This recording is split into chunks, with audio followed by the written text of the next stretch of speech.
और सभी ने उद्धव ठाकरे जी के नेतृत्व पर विश्वास व्यक्त किया। हाँ जी, उसमें से कुछ लोग तो ऐसे हैं जिसने किसी की बेटे की शपथ ली, किसी ने भगवान की शपथ ली, किसी ने साईं बाबा की शपथ ली, और आखिरी दम तक हम यहाँ रहेंगे, इस प्रकार की भाषा। आपने कहा उन्होंने कसम खाई कि आखिरी दम तक उद्धव ठाकरे जी की। ऐसे कसम तो खाते हैं लोग जी की। ऐसे कसम तो खाते हैं लोग। पहले वाले ने भी खाती गम में हंसता हूँ तो लोग समझते हैं कि रोना ही नहीं आता।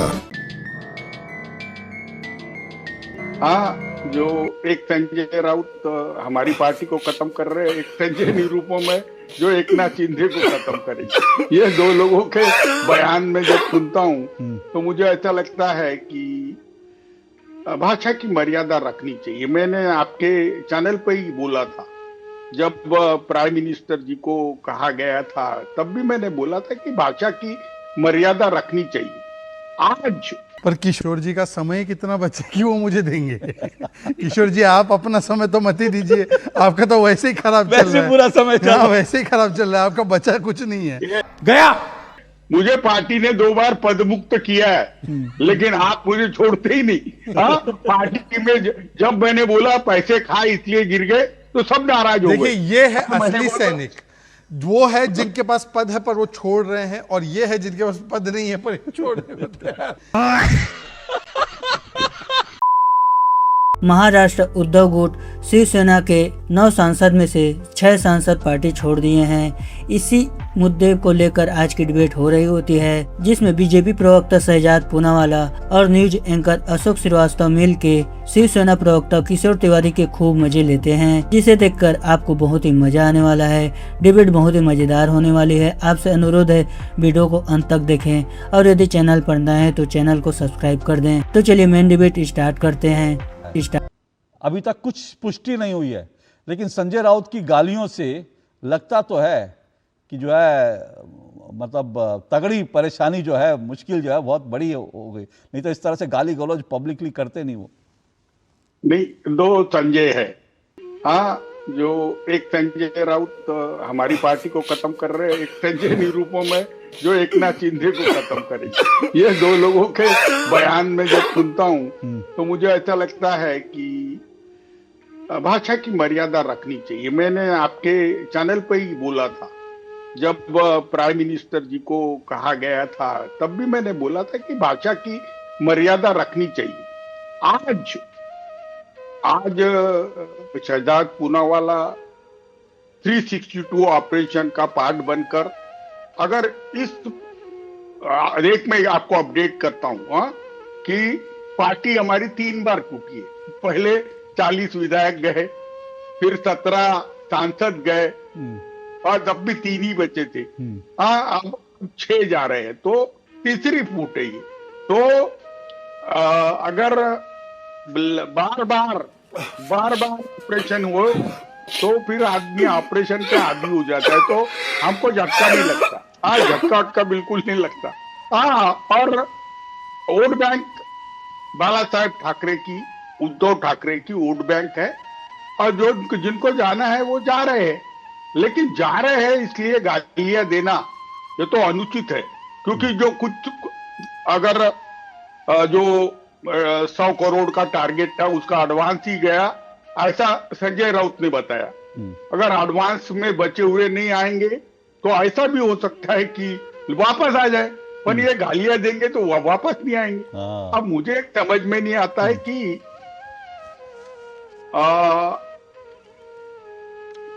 कुछ तो कमियां हैं, कुछ तो कमियां थी कि अपने वाले ही हमसे जुदा हो गए। लेकिन मैं इसी पॉइंट पे आपको रोक रहा हूँ, क्योंकि 1.5 मिनट हो गए, मैंने आपको ज्यादा समय दिया। लेकिन महत्वपूर्ण बात आपने कही, कुछ तो मजबूरियां रही होंगी उसकी भी, यूं ही कोई बेवफा नहीं होता। वो शेर आपने याद दिला दिया। तो कुछ कमियां तो हैं, ये बात कह रहे हैं। और बड़ी बात शहजाद जो किशोर जी कह रहे हैं कि भाई 6 तो गए, मतलब उन्होंने स्वीकार कर लिया कि 6 तो गए। देखिए, एक बार किशोर जी ने मुझे पूछा था मेरी आवाज़ टूट रही है क्या, तो आज पार्टी फिर से टूट गई है क्या। ये किशोर जी आपके साथ, और इस बार तो देखिए मैं गंजी में भी नहीं आया, पर किशोर जी का समय कितना बचे कि वो मुझे देंगे। किशोर जी आप अपना समय तो मत ही दीजिए, आपका तो वैसे ही खराब चल रहा है। पूरा समय चल रहा है। वैसे ही खराब चल रहा है, आपका बचा कुछ नहीं है। गया। आप तो देखिए क्या ऐसा है डायलॉग? कि एक क्या है, डायलॉग? अरे भाई अब बीच में बार बार बोलेंगे तो ऐसे तो मेरी बात आगे ही नहीं बढ़ पाएगी। एक है उद्धव सेना, फिर दूसरी है किशोर सेना। तो किशोर सेना में तो कुछ ही नहीं बचा। एनीवे देखिए ऐसा है कि बीजेपी को उसी प्रकार से दोष दे रहे हैं जैसे मुगलों के लिए हर चीज के लिए वो छत्रपति शिवाजी महाराज को दोष देते थे, तो उसी प्रकार से अब जो कांग्रेस है वो बोलेगी हमारा रोल है। पर मैं आपको बताता हूँ हो क्या रहा है, चाहे टीएमसी हो चाहे ये सोनिया सेना हो, क्योंकि ये शिवसेना थी नहीं, ये सोनिया सेना थी। सनराइज के चक्कर में, सन को मतलब बेटे का राइज कराने के चक्कर में सनसेट, पार्टी का सनसेट हो जाता है। ये फॉर्मूला है। देखिए ये यहाँ पर भी लागू हुआ। ये ममता ने भतीजे को बढ़ाया तो भतीजे के राइज के चक्कर में पार्टी डूब गई। फिर उसके बाद उद्धव सेना में आदित्य को बढ़ाया तो पार्टी डूब गई। फिर कांग्रेस में राहुल को बढ़ाया तो पार्टी डूब गई। फिर शरद पवार जी ने सुप्रिया को बढ़ाया तो पार्टी डूब गई। तो ये अपना पुत्र मुंह में और पुत्री मुंह में टूटते हैं और फिर हमको दोष देते हैं। अच्छा मैं पूछना चाहता हूं अशोक जी, देखिए कांग्रेस पार्टी 1950 से लेकर 1998 तक 20 बार टूटी है। टीएमसी बनी, तमिल मनीला कांग्रेस बनी, Tiwari Congress, Rashtriya Samajwadi Congress, NCP, Congress socialist, Congress A, Congress U, Congress B, Congress D, Congress C, सब कुछ बनी। अब इसमें हम लोग का क्या रोल था? हम तो 98 तक हम लोग तो प्रॉपरली पावर में भी नहीं आए थे, तो ये हमारा कोई लेना देना नहीं। दरअसल ये जो पारिवारिक पार्टियां होती है ये इंस्टीट्यूशनल पार्टी नहीं होती। ये सत्ता के लिए साथ आती है, सत्ता चली जाती है, लीडर कमजोर होता है, तो ये सब एक साथ जो है बारी बारी छिटक जाते हैं। और कांग्रेस पार्टी एक्चुअली कांग्रेस करा रही है। कांग्रेस को देखो 10 सेकंड और लेकर, टीएमसी के 60-70 एमएलए टूटे, पता है पहला ऑफर किसने दिया? अधीर रंजन चौधरी। उन्होंने बोला हमें ज्वाइन कर दो। फिर उसके बाद आपने देखा होगा कि जब डीएमके को छोड़ दिया तो टीवी के कांग्रेस के साथ मिलकर एडीएमके के एमएलए तोड़ रही है। यही कांग्रेस पार्टी राजस्थान में 6 बीएसपी के एमएलए थे, उनको तोड़कर अपने साथ शामिल कर दिया। यही कांग्रेस और आरजेडी एमआईएम के 4 विधायक तोड़कर बिहार में आरजेडी के साथ शामिल कर दिया। तो ये तोड़ने का और शामिल करने का सब जो नाटक है ये कांग्रेस पार्टी करती है। ओके ओके ओके मुझे मेरा मानना है कि हिंदुत्व से इनकार तो टुकड़े बार बार, क्या आपको वजह लगती है? नहीं, आप फिलोसॉफी की वगैरह बात कर रहे, प्रिंसिपल की बात कर रहे, तो जो बाजार अभी लगा है उस बाजार में फिलोसॉफी और इंस्टीट्यूशन की कोई बात नहीं करती। अभी का जो मेंबर ऑफ पार्लियामेंट है, हाँ, जो टिकटें बटी थी तो वो सब पार्टी से आए हुए थे। अब संजय दीना ले लो या फिर संजय देशमुख ले लो या हमारे नागेश आस्तीकर ले लो, सब बेचारे इधर उधर से घूम के आए थे। तो सबने अपने टिकटें कैसी ली थी मैंने कल ही बताया आपको। अब मैं और बताता हूं, संजय राउत केवल मुंह फट है, पत्रकार रहने से वो खुल के बोलता है, लेकिन वहां पर नार्वेकर का टोल चलता है। वो टोल बड़ा प्यारा है और मिलने नहीं दिया जाता है, तो ये लोग मिलते नहीं और पार्टियां ऐसी टूटते रहेगी। और कार्यकर्ताओं की किशोर तिवारी जी, आप कह रहे हैं कि अरविंद सावंत जो है वो वसूली करते हैं, मतलब क्या जैसे टीएमसी बंगाल में कर रही थी, क्या वैसे अरविंद सावंत करते हैं, आप ये कह रहे हैं? नहीं नहीं नहीं, टिकट बांटने के लिए, टिकट मिलाने के लिए अच्छा, टिकट बांटने के लिए वसूली करते हैं वो? नहीं नहीं, उनका फिर टॉर्चर भी बहुत होता है ना, क्या पूछा जाए क्या नहीं पूछा जाए। नहीं, अभी आपने कहा वो वसूली करते हैं। अरे भैया, कमियां रही होगी जब तो मैंने बताया ना। अब मैं कमियां नहीं गिनाऊंगा क्योंकि क्या है, उस पार्टी का बोल के आया हूं, लेकिन मैं बता रहा हूं कि महाराष्ट्र में एकनाथ शिंदे बहुत ही पॉपुलर लीडर हो चुके हैं। अरे सर, आप फिर वही कल वाली कहानी दोहराएंगे कि वो पॉपुलर लीडर हो चुके हैं, उनका देवेंद्र फडणवीस आ गए इसलिए उनका फिर से उनको वो करना है। वो सुनिए ना, ये कहानी आपने कल सुनाई ना, आज नई बात करिए आपने, आज नई बात दूसरी दे रहा हूं। अब दूसरी कहानी मत सुनाइए सर, शहजाद भाई बोल रहे हैं, उसके बाद आपको कहानी पर आ जाता है। तुमसे ना हो पाएगा प्लीज सर, आज मुझे लगता है कहानियां सुनाने नहीं, चिंतन मनन का वक्त है। आपकी पार्टी में क्या हो रहा है आज? एक्चुअली अशोक जी, चिंतन और मनन हमारे यहाँ होता ही नहीं। हमारे यहाँ जाना है जाइए, अच्छा ठीक है, हाँ, जाना जी, है आज जाइए, अगर- ओके और जो ओके, जाएगा वो बिका हुआ है, ये ओके। सब हमारे यहाँ ठीक फिट है, है, ठीक है, फिट शहजाद भाई है। रिस्पॉन्ड करेंगे। ऑप्शन कर देखिए रहे ऐसा है 15 किशोर करोड़। जी, अब आगे आप ऐसे ही बोलते रहेंगे तो फिर वो नुपुर जी को बुलाना पड़ेगा, फिर वो बोलेंगे you are so cute Tiwari ji, तो फिर आप चुप रहिए। सुन लीजिए, अब मैं तो नहीं बोल सकता इस उम्र में आपको, अरे सुन मेरे- लीजिए। मेरा- हाँ देखिए, अरे अब आ रही है यार, आपको नुपुर की याद आ रही है, सुन मुझे- लीजिए अब अरे ऐसा मुझे सुन दिल- लीजिए। चलिए अरे ओके भाई, ओके सुन लीजिए। ओके तिवारी जी एक प्लीज, तो तिवारी जी उनको बात तो कहने दीजिए। आपका आपका बुरा समय है, फिर भी आप सारा समय लिए जा रहे हैं, फिर भी आप सारा समय लिए जा रहे हैं। सबसे मजेदार बात यह है कि किशोर जी खुद ओरिजिनल सैनिक नहीं है, ये कांग्रेस से सेना में गए हैं। अरे! तो हाँ, जहां पड़े किशोरी के कदम वहीं पे पार्टी ने तोड़ा दम। एनीवे छोड़ देते इसको, वो विषय नहीं है। देखिए अभी किशोर जी ने एक्नॉलेज किया कि बिकाऊ है, वसूली करते हैं, दलाली करते हैं, मिलते भी नहीं है। पर सबसे मेन कारण क्या है? अभी आप आज डिबेट में अशोक जी आप नहीं बुलाते, या मेरी गाड़ी लेट हो जाती तो भी चलता। पता है क्यों? आप अभी 2 विंडो में काटिए, प्रोड्यूसर को बोलिए सुरेश और मुझे पॉपकॉर्न खाने भेज दीजिए। अभी किशोर जी को पूछे सावरकर जी पे क्या विषय आपका, और निखिल जी से पूछे राहुल गांधी सावरकर को क्या बोलते हैं। फिर किशोर जी से बोलिए कि राम मंदिर के लिए बोला था बाला साहब ठाकरे जी की पार्टी ने कि 17 मिनट में बाबरी को लात मारी, ये तो बाबरी अपने छाती में लेके घूमते हैं। फिर इनसे पूछे कि भाई किशोर जी बताइए कि 370 हटने पे क्या स्टैंड है, तो बोलेंगे जय माता दी, जय भारत की। और इनको बोले 370 हटा कैसा लगा। तो ये दोनों जो है ना, ये दोनों का विलय हो ही नहीं सकता। ये इसीलिए ये शिवसेना का सोनिया सेना बनते बनते बन गई शव सेना। ये कांग्रेस के जब से संपर्क में आई है, उद्धव सेना तबाह हो गई है। ये बात किशोर जी भी मानेंगे। और क्या बोलते थे बाला साहब ठाकरे थाने की रैली में, क्या बोला था? कौन झुकता है सोनिया गांधी के सामने, कांग्रेसी कैसे झुकते हैं। अब वैसी पार्टी के साथ, और बाला साहब ठाकरे ने बोला था कि कांग्रेस को मैं कभी टच नहीं करूंगा, अपनी दुकान बंद कर दूंगा, पर कांग्रेस के साथ नहीं जाऊंगा।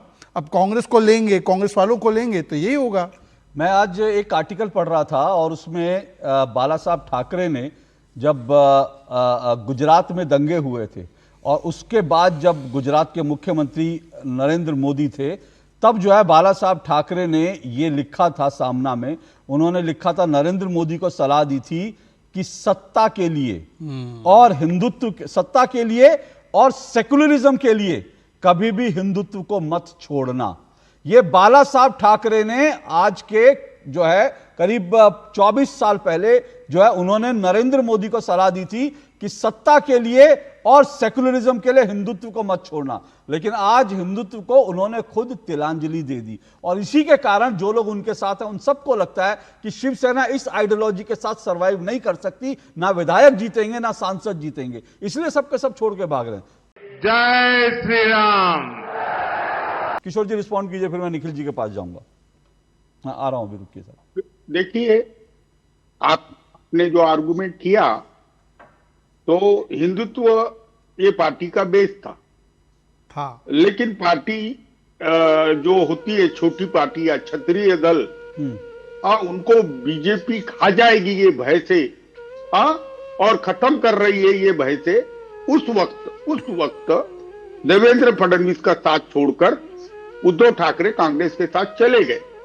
तो वो उसके सरकमस्टांसेस दूसरे थे, लेकिन उद्धव ठाकरे सर की ट्रीटमेंट अभी एकनाथ शिंदे को दी जा रही है, कहीं उसके भी कल चल के यही दिन आ जाएंगे।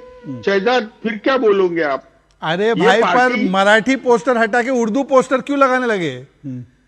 इसमें किसने फोर्स किया था आपको? हाँ, उर्दू पोस्टर लगा रहे, तिलक हटा के टोपी डाल रहे हैं।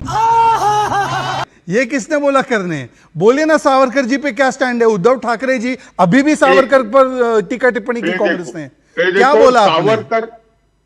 सावरकर सरी के स्वतंत्र सेनानी, जो इतने विद्वान थे, इतने साहित्यिक थे, इतना संघर्ष किया, मुझे नहीं लगता कि स्वतंत्र संग्राम में 2 बार काला पानी और उसके बाद वो काला पानी की वेदनाएं, घर के दोनों भाई, घर बर्बाद हो गया, और जिस आदमी को आजादी के बाद हाउस अरेस्ट में रहना पड़ा, और उसके साहित्य को देखो और उनकी डेप्थ को देखो, क्या आदमी था। मैं बता रहा हूं, वो एक अवतार थे, अवतार। और मैंने बताया था उद्धव जी को कि आप राहुल को बता दो कि इतने सावरकर को बोलने पर महाराष्ट्र में उनके पार्टी की प्रति लोगों के मन में घृणा हो रही है, लेकिन उन्होंने किया। लेकिन सावरकर और राणा प्रताप और शिवाजी महाराज, यह महाराष्ट्र तक नहीं सारे भारत में उनके करतूत पर सबको गर्व है। तो शिवसेना ने उस वक्त लोकसभा में सपोर्ट किया था, लेकिन राज्यसभा से वॉकआउट कर दिया था। और सामना ने तब सीए के विरोध में यह लिखा था कि देश में ये जो है धार्मिक युद्ध छेड़ने का काम करेगी सीए। ये संजय राउत ने शिवसेना जो सामना देखते हैं उन्होंने लिखा था, हिंदू और मुसलमानों के बीच अदृश्य विभाजन हो जाएगा सीए, क्योंकि हिंदुओं के हक में था, इसलिए उसका विरोध किया और उसका नतीजा आज शिवसेना उबाटा भुगत रही है। शहजाद, देखिए, सबसे पहले तो उद्धव सेना परफेक्ट केस है। देखिए, आपने देखा होगा धर्मांतरण चावल की थैली देकर होता है, ये सियासी धर्मांतरण है। इसमें मतलब चावल की थैली नहीं होती है, और ऑफर वोट बैंक की थैली देते हैं तो ये चटाई डाल के वहाँ पे शुरू हो जाते हैं कि भाई हम लोगों को अपना जो है पूरा धर्मांतरण सियासी करना है। दूसरी बात देखिए, मैं सोचता हूँ कि आया राम गया राम नहीं बोलना चाहिए इसको, क्योंकि हर बार जो है हिंदू ग्रोथ रेट, राम को क्यों ला रहे? राम तो अपने पॉलिसीज पे स्थिर थे, ये तो वो है जो अपनी पॉलिसी पे स्थिर नहीं रह सकते। तो इनको बोलो आया अब्दुल गया अब्दुल, या आया राहुल गया राहुल, इस प्रकार से बोला जा सकता है। अरे बाप रे।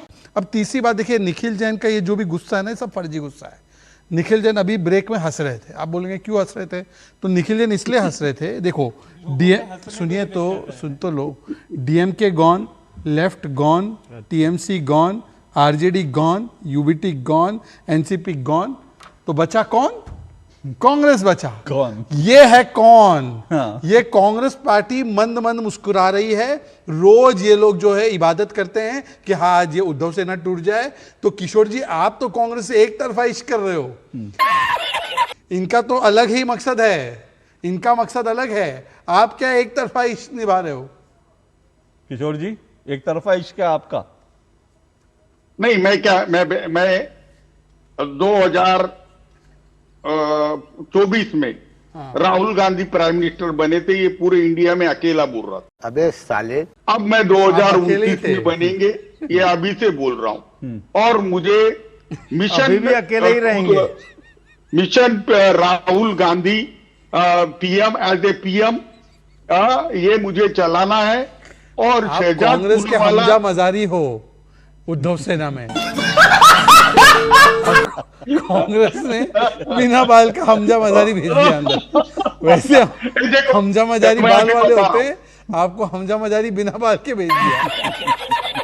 अरे मुझे बताता हूं, अगर मैं रहूं तो 2029 के आप अंदर रहेंगे, आप रहेंगे। नहीं, वो कह रहे हैं अगर मैं शिवसेना में रहा तो, उन्होंने शिवसेना की बात, अगर मैं शिवसेना उबाटा में रहा तो। हाँ, नहीं, आप तो अरे भाई, लंबे समय तक रहेंगे। अरे मुझे पार्टी ने 2 बार पद मुक्त किया है, लेकिन आप मुझे छोड़ते ही नहीं। पार्टी में जब मैंने बोला पैसे खाए इसलिए गिर गए, तो सब नाराज हो देखिए, गए। ये है असली सैनिक, वो है जिनके पास पद है पर वो छोड़ रहे हैं, और ये है जिनके पास पद नहीं है पर छोड़ने को तैयार नहीं है। पर देखिए, निखिल जैन जी बहुत खुश है। वीडियो में आखिरी तक बने रहने के लिए आपको बहुत बहुत धन्यवाद। उम्मीद है वीडियो आपको पसंद आई होगी। इस डिबेट के बारे में अगर आपकी कोई राय हो तो कमेंट बॉक्स में जरूर दीजिए। वीडियो को लाइक और चैनल को सब्सक्राइब कर दीजिए। तो मिलते हैं एक और मज़ेदार वीडियो के अंदर।